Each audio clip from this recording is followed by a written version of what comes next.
नमस्कार, मैं आपकी बेटी सियाज पुनिया।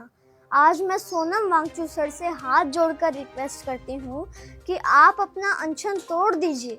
हम आपको खोना नहीं चाहते, क्योंकि आप जिन लोगों की आवाज़ उठा रहे हैं वो लोग सिर्फ उस इंसान के जाने के बाद मोमबत्ती जलाने के लिए, फूल चढ़ाने के लिए और स्टोरी स्टेटस लगाने के लिए हैं। ಗರ್ದಿಗಮತ್ ವೀಕ್ಷಕರಿಗೆ ನಮಸ್ಕಾರ ಗಡ್ರಿ. ಗರ್ದಿಗಮತ್ ಪೇಜ್ ಫಾಲೋವರ್ ಆಗ್ರಿ, ಯೂಟ್ಯೂಬ್ ಸಬ್ಸ್ಕ್ರೈಬ್ ಆಗ್ರಿ, ಶೇರ್ ಮಾಡಿರಿ, ಲೈಕ್ ಮಾಡಿರಿ, ಕಮೆಂಟ್ ಮಾಡಿರಿ. ಪ್ರತಿ ದಿವಸ ಲೈಕ್ ಶೇರ್ ಕಮೆಂಟ್ ಮಾಡೋರಿಗೆ ಅನೇಕ ಧನ್ಯವಾದಗಳು. ಈ ದೇಶಕ್ಕೆ ಸ್ವಾತಂತ್ರ್ಯ ಸಿಗಬೇಕಾದ್ರೆ ಮಹಾತ್ಮ ಗಾಂಧೀಜಿ ಅಂತ ಅನೇಕ ನಾಯಕರ ಒಂದು ಉಪವಾಸನ್ನು ಒಂದು ಬತ್ತಳಿಕೆ, ಉಪವಾಸನ್ನು ಒಂದು ಶಸ್ತ್ರದ ಮ್ಯಾಗ ಈ ದೇಶಕ್ಕೆ ಸ್ವಾತಂತ್ರ್ಯ ಕೊಡಿಸಿದ್ರು.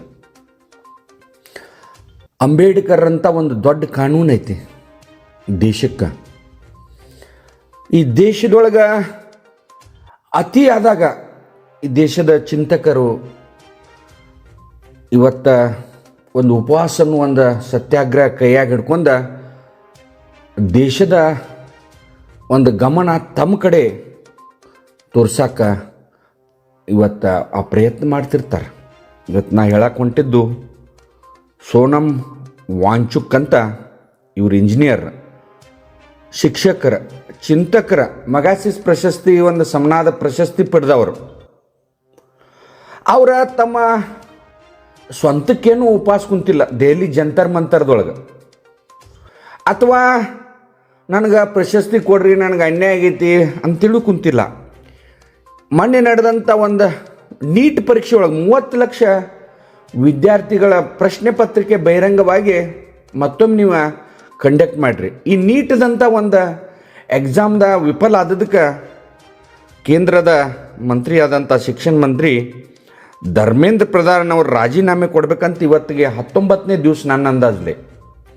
ಇವತ್ತು ಬರೀ ನೀರದಿಂದ, ಊಟ ಇಲ್ದ, ಒಂದು ಅನ್ನ ಅಗಳಿಲ್ದನ ಇವತ್ತು ಜಂತರ್ ಮಂತರ್ದಾಗ ಉಪವಾಸ ಕುಂತಾರೆ. ಇವ್ರ ಬಗ್ಗೆ ಹೇಳ್ಬೇಕಂದ್ರೆ ನಮ್ಮ ಕಾಶ್ಮೀರದಾಗ ಸೈನಿಕರ ತಂಡ್ಯಾಗ ನಡುಗುತ್ನ್ಯಾಗ ಲಡಾಖ್ದಾಗ ಒಂದು ಈ ಸೋಲಾರ್ದಿಂದ ಅವ್ರಿಗೆ ಟೆಂಟ್ ಮಾಡಿಕೊಟ್ಟಂಥ ವಿಜ್ಞಾನಿಯು ಈ ಸೋನಮ್ ವಾಂಗ್ಚುಕ್.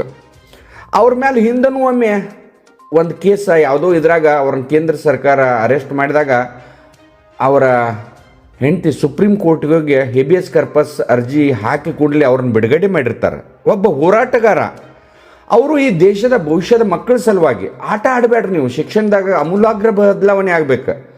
ಈ ದೇಶದ ಮುಂದಿನ ನಾಗರಿಕರು, ಈ ಒಂದು ವಿದ್ಯಾರ್ಥಿಗಳ ಭವಿಷ್ಯಕ್ಕೆ JEE ಆಗಲಿ, ನೀಟ್ ಆಗಲಿ ಅನ್ಯಾಯ ಆಗಬಾರ್ದು. ಅವ್ರ ಮಾನಸಿಕ ಸುಮಾರು 20 ಜನ ವಿದ್ಯಾರ್ಥಿಗಳು ಈ ನೀಟ್ ಮರುಪರೀಕ್ಷೆ ಆದಾಗ ತಿಳ್ಕೊಂಡಾರ. ಅನೇಕ ಜನ ಮಾನಸಿಕ ಸಮತೋಲನ ಕಳ್ಕೊಂಡಾರ. ಇಂಥ ಒಂದು ದೊಡ್ಡ ಈ ಒಂದು ದೊಡ್ಡ ಇದು ಲೋಪ ಆದಾಗ ಕೇಂದ್ರ ಸರ್ಕಾರ ಈಸಿಯಾಗಿ ತೊಗೊಂತು, ಮೋದಿಯವರು ಈಸಿಯಾಗಿ ತೊಗೊಂಡ್ರು, BJP ಸರ್ಕಾರ ಈಸಿಯಾಗಿ ತೊಗೊಂತು ಅಂಥೇಳಿ ಅವ್ರು ಇವತ್ತು 19 ದಿವಸದಿಂದ ಜಂತರ್ ಮಂತರ್ದಾಗ ಉಪವಾಸ ಕುಂತಾರೆ.